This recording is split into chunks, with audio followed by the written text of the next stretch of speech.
Så blev det endnu en spændende dag her i Solvænget. Jeg har glædet mig hele ugen til at opleve. Jeg synes, der var lidt meget drama i sidste uge, men det kan være, at der er mere ro på i den her uge. Det håber vi på. Lad os smutte hen til, hvor det hele sker. Ved vaskemaskinen og vores venner. Goddag, mit navn er Bertram. Jeg synes personligt, at vi skal afskaffe den vaskemaskine. Automatikken har fuldstændig overtaget herredømmet.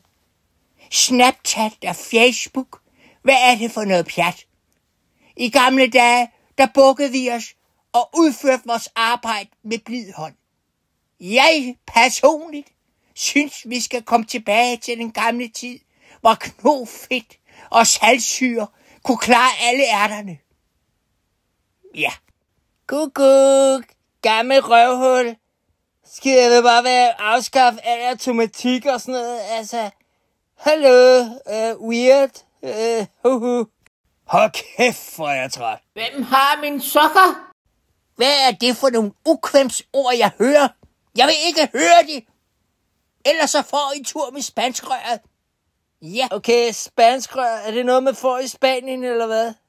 Kukuk. Ja, jeg kan godt lide spanskrør. De smager super godt. Jeg fik dem over hos Connie her forleden.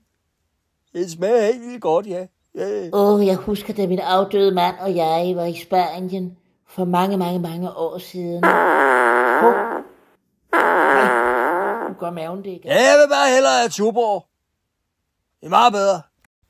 Okay, der tabte jeg lige tråden. Er du helt fjern fra hovedbanegården, eller hvad? Jeg vil gerne have en kringle. Olilla forstår.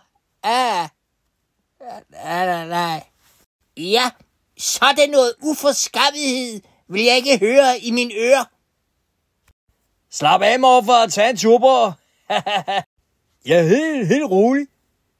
Drenge og piger, vi skal nok finde en løsning på det, det er jeg sikker på. Ellers skal I bare kigge ned til mig.